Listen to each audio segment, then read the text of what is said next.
How'd you remember that score? He warmed us up. Good. Sound like they did more than that. PK special. We brought a celebrity in for you. Sure. First time for everything. Good luck. It's a big game now. Yeah, big game. He only shows up for the Big game. Yeah, top 5 points. Wait, looking back at the last game, I know maybe the first half didn't go how y'all wanted to defensively, but what adjustments did y'all make at halftime to really kind of figure things out in the second half? You know, a lot of it just has to do with catching up to the speed of the game. And that's a tough offense to simulate, and just how fast, those old linemen come off and how fast everything can be. And you try to simulate that the best you can in as multiple different ways as you can.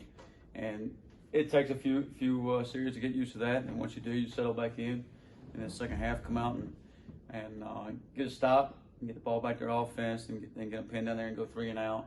And then you get the one play drive there that you love to have back and do that differently. And then the last series, obviously, get off the field and find a way. So, it's a lot of little things. And against an offense like that, and I've always said this for years, it teaches you so many fundamental things.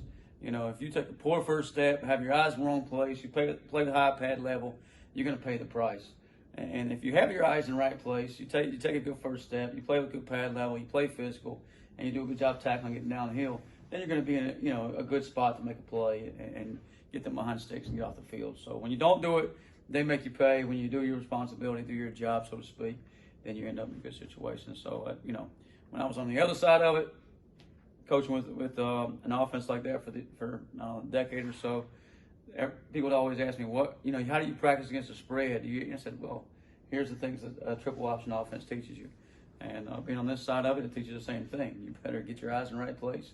You better take a good first step. And that's carryover for every week, even this week against Cincinnati. So we talked to our players yesterday about that. Like, hey, you can take those same fundamental lessons from Saturday and carry them this Friday against Cincinnati. Blake, when you look at a team like Cincinnati, a team that could be legitimate in contention for a national championship, what concerns you the most now facing them when you look at that offense?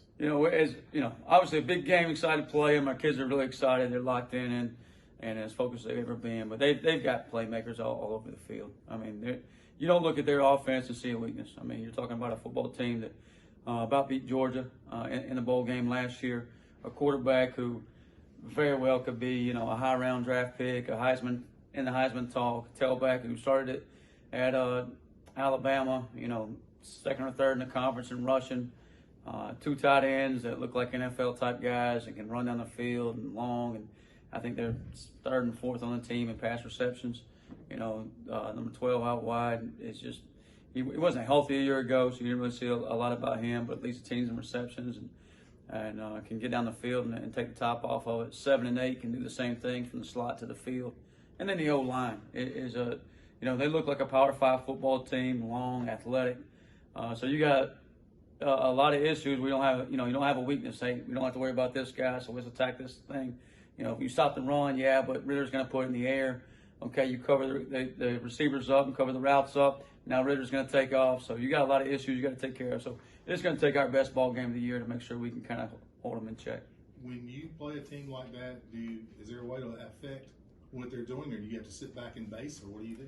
No, I think you're attacking multiple things, like we do each and every week. Whether it's bring 7, drop 8, whatever it may be. So you got to mix the look up, and there's no doubt for Ritter, you got to definitely do that, because if he knows what you're in, if he knows, hey, I got this look, this coverage, this front, this look, I'm going to get in the right play, and he can hurt you, and that's where he's lethal. But if you can change some things up, maybe post snap, then you have a chance, an opportunity maybe to get a tackle for a loss or turnover and put him in a bad situation and get off the field. So you just got to take your same game plan and just keep, get back in the swing of it. A week of triple option, you kind of get away from that a little bit, but you got to kind of get back into it this week and get back after it. And on top of that, you're going against a very good offense and a very good quarterback, so you got to keep mixing up looks for us.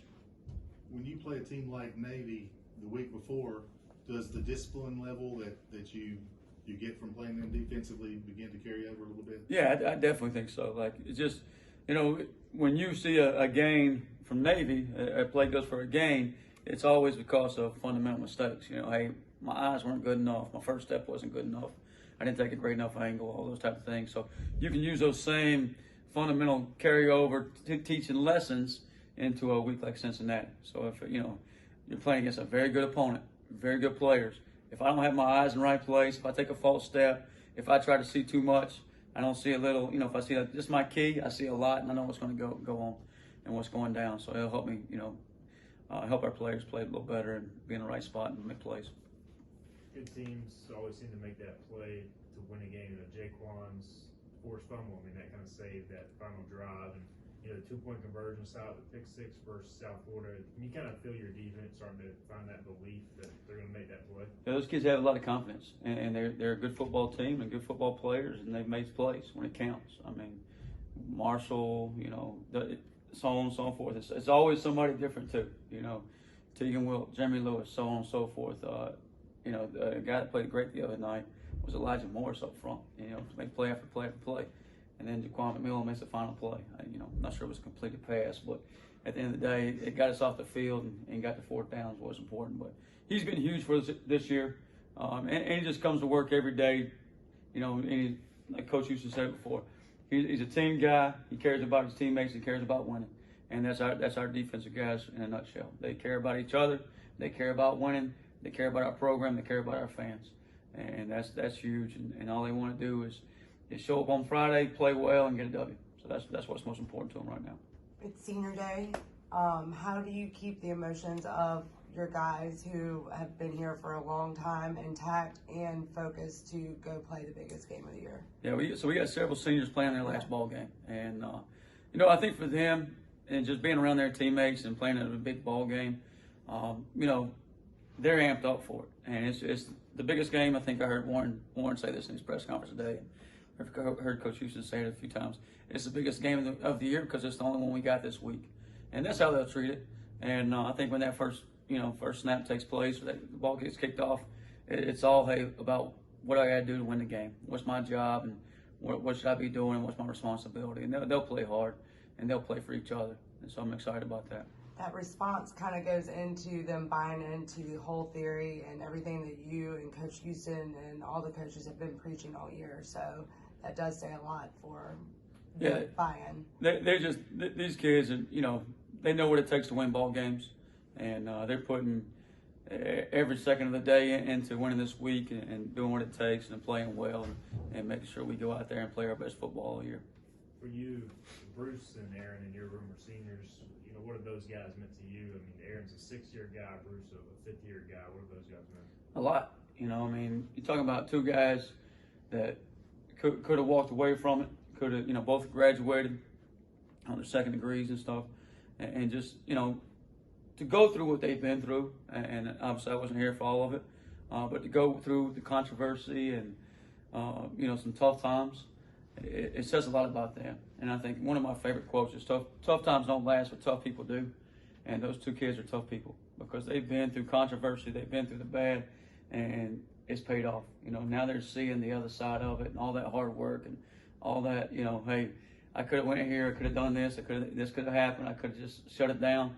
And they kept fighting and pushing through, and those two are tough guys, and they push through, and they're going to see us go to a bowl game, see us, we've got 7 wins going for number 8 this week, so just really excited about those guys and happy for those young men that have been here that whole time and have been through some tough times and really pushed through. Speaking of bowl game, how big of a deal is it for this program to not just go to a bowl game, but get those extra 21 practices, especially for your younger guys? Yeah, it's huge. It's hard to think about right now because all you think is Cincinnati. But just I think anytime you can get to a bowl and get younger guys more extra work, it's almost like another spring practice. And we got so many young guys that is going to benefit for. Josiah Robinson's one that comes to mind. This will be his 3rd game this week, so the bowl game will be his 4th. We got a couple guys like that, but we just talked about that later in the season, how much better they'll be, but from our last game in the season to the bowl game with those practices. So those guys will make huge improvements. Some of the older guys you probably got to take care of, but we'll cross that bridge when we get there next week. So right now it's all Cincinnati. So what's your sense of this matchup? My sense is they're a dang good football team. We better bring our A game. And I really think this, like, if we can't every time you see somebody make a mistake against Cincinnati, Cincinnati makes them pay. If it's they bust the coverage. The South Florida busted coverage. They hit the tight end down the middle of the field, wide open. Somebody misses a gap. Navy played a great football game against them, and then they I think in the third quarter is 13-10 ball game, and the backer gets out of his gap and boom, he slices up the field for about 40 yards and a touchdown. And that's kind of consistent throughout the season. They are a good enough football team. They're very well coached. They're very good players, and if you make a mistake, they're going to make you pay. So we just got to go in the game like, hey, be on our A game. Don't make mistakes, and we can't play scared. We can't play tense. We can't play uptight. We got nothing loose. Turn it loose. I mean, that's our game plan. It's our plan to win. It's we got different words for it, but it's turn it loose. So. All right, so what are the different words? Thanks, Coach.